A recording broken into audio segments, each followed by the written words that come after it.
Hello, অনেক দিন daily blog ছাড়া হয় না, তাই ভাবলাম আজ একটা ডেলি ব্লগ ছেড়ে দিই। তো চলো সকাল থেকে শুরু করা যাক। কী কী করেছিলাম দেখতেই তো পেলে। ব্রেকফাস্ট করে নিয়েছিলাম সকালে চা দিয়ে, তারপরে আবার ব্রেকফাস্ট করেছিলাম, জানি না এটা কী হলো। যাই হোক, তারপরে গেছিলাম আমরা কীর্তন শুনতে। আমাদের গ্রামে একটা কীর্তন হচ্ছিলো সেই সময়। তারপরে কীর্তন ছুড়ে সোজা বাড়ি চলে এসেছিলাম।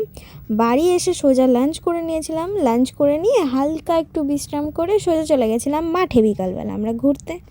সেখানে গিয়ে সর্ষে খেতে কিছু ফটো ভিডিও করে আমরা আবার বাড়ি চলে আসি। তারপরে এসে কফি আর পকোড়া বানিয়েছিলাম, তোমরা রেসিপি অলরেডি দেখে নিয়েছো ফুলকপির পকোড়ার।